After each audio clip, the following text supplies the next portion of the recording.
Another episode of Before You Buy, that show where we give you some straight up gameplay and our first impressions of the latest games releasing, and today we're talking about Black Ops 6. Yep, that's right.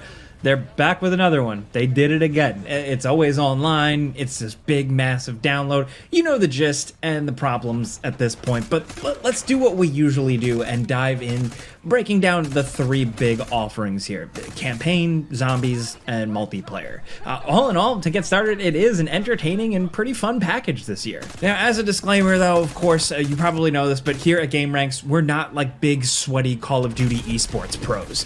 We all kind of just play them casually. We usually end up being out of practice in multiplayer because we all tend to switch up games so often, but we do check out all the campaigns, myself included, for some mindless fun. So let's just get started off with that. This is spoiler free, and all this footage is captured on PS5.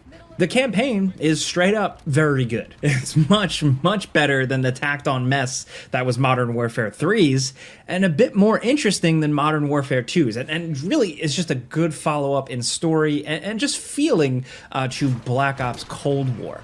But this time, it's 1991, it's a new era, Desert Storm is kicking off, so you form this ragtag group of soldiers from across the world to solve the mystery of a dangerous international force. You join up with Robert Redford, Adler, and then Woods, the classic guy, and a few others in a haunted ex-spy mansion hideaway, and this is where you walk around and you talk to colleagues and spend in-game currency to unlock these little perks to go into missions with. It's nice to get these little perks. It doesn't do a huge amount towards like customization or anything like that, but it's little things here and there. Ultimately, you're kind of always changing your equipment and you're always changing your tactics because scenarios change so frequently in the campaign and you don't always get a ton of ammo, so you're always just trying different stuff, but still having this little tiny bit of customization and then loadout customization in game, like, and throughout this mansion, it works. But you go up to a board and you access these missions and they span the globe, and while at this far into it, it's not a lot we haven't seen before,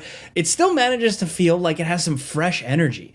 Great shootouts in big massive office rooms were often the highlight for me. You know, like you got glass shattering, paper flying, pillars breaking down, all while you're sprinting and diving sideways with the new movement system, and you're using explosive RC cars and throwing knives. It's got the fun factor. And the 90s make for a pretty good setting. You get snippets of good music, you see Bill Clinton, and of course you eventually end up in Iraq during Desert Storm. For a bit, the game will give you some open-ended missions where you're free to tackle it how you want. For example, you're in Iraqi desert in open conflict, and it's up to you to destroy 3 targets however you want. So you can snipe and stealth your way in, plant a C4 and blow it up. It feels really slick. It almost feels like a Metal Gear Solid 5 mission. Of course, you can also just go in guns blazing, or you can actually take your time in this open area and explore a bit, find some intel to make it easier, or do a side mission that'll grant you more weapons or ordnance, like airstrikes. It's a smart way to encourage some exploration and find more shootouts that end up actually feeling rewarding. This is much better than the kind of fake Warzone slapped together open-ended missions in Modern Warfare 3's campaign. These here feel thought out, like really well done, and with some good enemy encounters. And while I said a lot of it feels like stuff we've seen before, the characters, the pacing of it, and the music and energy just make it a good ride. There are some really cool moments, some really cool settings. Obviously, the visuals are cranking here. The modern Call of Duty games, the graphics have been nuts, but the level of detail here is really cool, and the orchestral music, like, surprisingly hits pretty hard. It definitely held my attention. You know, some levels start one way and end up completely differently, or they bounce around in time or in sections to keep the pace blazing from like a storytelling and gameplay standpoint. It's pretty cool. Not to mention, there are a few parts where the game does get weird, like any Black Ops campaign honestly should. No spoilers, but the game had a few kind of experimental moments that genuinely woke my ass up. Some clever, creative stuff. Very much clearly influenced by other games, but done in a way that you just wouldn't expect to see in a game like this, usually. One small nitpick, it's not that big of a deal, but like the game is surprisingly easy. The enemy AI is not very smart. And after a while on normal difficulty, I found myself like, what am I doing? I recommend ramping the difficulty up because it felt like it was a cakewalk. Sometimes these games are actually pretty tough on normal. It's a good way to at least start, but here you're going to want to ramp up the difficulty. My only other issue is that some pre-rendered cutscenes look like crap. Like they're pixelated and jacked up. Like it looks like it's streaming and the stream glitched out. I don't know why this is a thing. I remember this kind of being an issue in previous games. It must be the engine or just how these games are constructed. I don't know. Still, all in all, the game's about like 8-ish hours, and it's an entertaining ride. It's a Michael Bay movie. They always are. You know, some cool characters, some cool explosions. That's what I come to for these campaigns. I don't know where it ranks in like the all-timers, but it's really entertaining and one of the better campaigns in quite some time. Now, the multiplayer stuff. If you thought Modern Warfare 3 was sweat central, get ready because Black Ops 6 definitely seems like it's going to go beyond that. With the new Omni movement system and the speedier gameplay combined with a really fast time to kill, everyone's sprinting around like they've consumed a whole kilo of sugar and like also pure cocaine at the same time. The speed of everything this year just seems nuts. Even compared to the ridiculousness of Modern Warfare 3's multiplayer, Black Ops 6 still manages to feel faster. It's getting to the point where it's almost starting to feel like it's too much. You know, maybe it's a little too fast and twitchy. I think that's a matter of taste, but still, like, if that's the sort of COD you're into, I think there's a lot to like here. It's overall a solid multiplayer package. We haven't experienced any major bugs or game-breaking issues. At its core, everything works well, looks good, and feels good to play. And as far as new features go, the Omni movement isn't just a significant movement change, it's a standout new feature in multiplayer. We found ourselves taking advantage of it way more here than in the campaign, obviously. And it is the big thing. Like I said, there aren't any like major new modes or big loadout change overhauls. It's mostly all the same stuff the series has been doing for years, but it does it well here. The fact that it's not completely broken at launch is also noteworthy.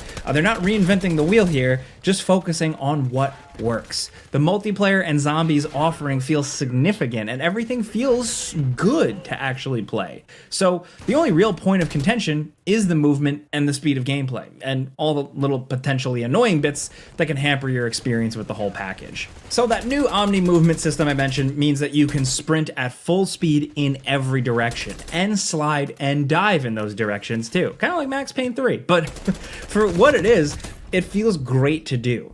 Diving sideways through a door and gunning down some dudes is incredibly satisfying when you actually rarely pull it off. The new supine maneuver is also fun to use. The game allows a full 360-degree view while you're lying prone, and in general, you move much quicker when you're on all fours, so getting into and out of prone state is pretty fast. And overall, sliding and diving are just straight up better than ever. So if you were sick of everyone running around at full sprint, sliding around corners, and just flopping all over the place, then there's a lot more of it this year. There's less bunny hopping, but that's only because it's unnecessary now. Slide and dive rules supreme here. Still, there is some control to it. Like, once you start out and you figure it out, you're gonna be like a wannabe Neo. You're gonna be dodging around all over the place like an idiot. It just looks cool, but those things don't always automatically make you win fights. You gotta use it when you need it. On its own, the Omni movement is just a tool, but taken with all the other adjustments they've made to multiplayer this year, it seems like every major decision has kind of been ruled in favor of the twitchy, sweaty gameplay. The lower TTK that we mentioned means that single-shot rifles and sniper rifles are even more powerful than before, while shotguns have been rendered more useless in anything other than extreme close ranges. Auto-aim has kind of been nerfed too. In a bubble, that's an improvement, but when taken with all the other changes, it's made the general skill ceiling much higher than you might be accustomed to. Here's the thing, we don't think any of this is necessarily bad. Pretty much everything we're talking about here makes for a game with a lot of room for skill expression and flexing, and you can pull off some mind-blowing plays here. But man, I feel like at this point, a lot of casual players are gonna get left in the dust. At least it's fun though. Now, the maps were controversial in the beta, and they have gone and made a few improvements here and there to make them flow better and fix some of the capture positions to make them more fair, stuff like that, but they don't always play well with these new Omni movement system stuff. On their own, they're fairly well designed, at least for deathmatch and stuff like that. Certain maps are not so great for domination and hardpoint. Games tend to bottleneck around certain objectives every time. It's still the early days, it's still getting figured out, but yeah. There are at least a few new maps, not just reusing a bunch of remastered Modern Warfare 2 maps like last year, but they're generally pretty small and congested, and when they're not cluttered, they're way too open. It just kind of feels like there's not like the best balance. Still, we do like the looks of a lot of these maps, like the places like Rewind or Red Card look great, and generally stick the classic 3-lane structure of a proper COD map here, but there are a lot of tiny maps for the player counts. You're running into people like every few seconds. A lot of times you're getting into gunfights 2 seconds after spawning. I know at this point that's just Call of Duty, but it just feels like especially crazy this year. So if you love Call of Duty at its most chaotic, then you'll probably be happy here. And we really can't complain about the general performance and how the game feels to play. The series does sometimes struggle a little bit with the visuals on console in the multiplayer department, and the recent games all have this problem where they can feel blurry as hell when there's a lot going on. For the multiplayer, we captured it on Xbox Series X,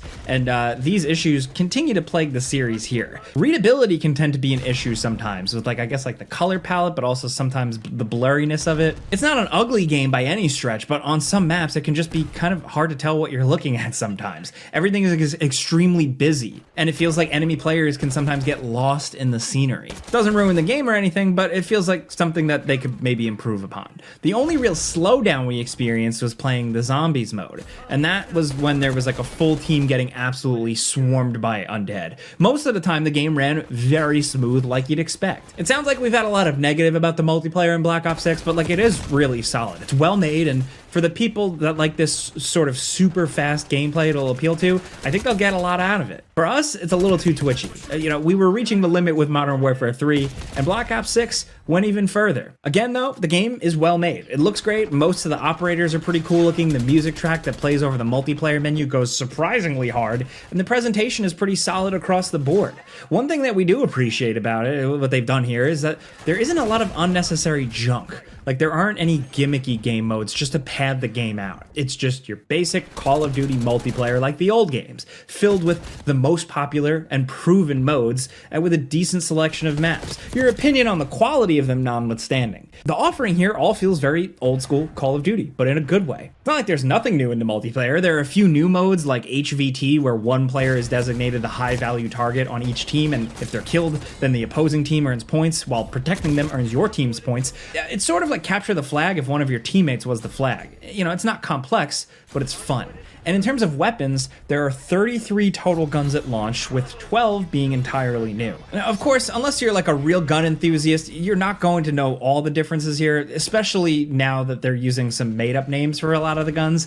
They feel good to use, and they look great. Some of the attachments don't make a lot of sense in how they're placed, but overall, the shooting is satisfying. It doesn't feel nearly as powerful as the Modern Warfare reboot, the flash isn't as strong, and the actual firing sounds aren't as intense, but that's probably for the best with just how sped up everything is. We're not going to make any statements about which weapons are overpowered and which ones are underpowered because it's been a day or so. We can't really make any definitive statements on anything at this point. The only thing we will say at this point, like we mentioned earlier, is that the shotguns do feel like they suck right now. Shotguns are good for zombies still, at least, and yes, along with multiplayer, they also brought back round-based zombies. And none of that half-baked stuff from Modern Warfare 3. We're back to classic zombies map action in Black Ops 6, and in contrast to the multiplayer, which we're still working our feelings out on, zombies this year is just straight up a lot of fun. It's basically the mode as we saw it from Cold War, so there are some new bells and whistles. The objectives are marked on your map, zombies have health bars, and the maps are generally more open to make zombie slaying easier in general. It's a more forgiving zombies than what you're used to. We're just not crazy about the UI stuff, but at least you can easily turn most of that off in the menu. Everything else is just classic zombies fun. They were even kind enough to include 2 maps to start again. Finally, both these levels are a lot of fun. Liberty Falls is an awesome looking level set in a sunny small town. It's got like these huge open spaces that are ideal for just like mowing down zombies, and unlocking the Pack-a-Punch is simple. The second map, Terminus, feels more like an intentional throwback. It's set on an abandoned island installation where you have to turn on these generators to reach the Pack-a-Punch. There are more like congested interior locations that put your team at risk, and the map is just massive. It's so big, you can actually jump onto a boat and check out some distant islands. The sort of thing that would just kind of be background scenery in the old zombie games. All the Easter egg stuff wasn't in the game yet when we played yesterday, so we can't comment on any of that, but the basic zombie slaying action is fun and as satisfying as it's always been. It's hard to praise the game too much for its back to basic zombies mode because Cold War got this first, but still, compared to how lame and unnecessary the zombie stuff felt in Modern Warfare 3, this is more of a breath of fresh air. And ultimately, that's really it on Black Ops 6 multiplayer. Like, it's fresh, or at least it's fresh enough. So far, it seems like we've been more into the zombies offering than the actual multiplayer this year. You know, that's always been our game, and it's just as mindlessly entertaining as it used to be. So with multiplayer, you're either going to love or you're going to hate, but at least they didn't totally screw it up.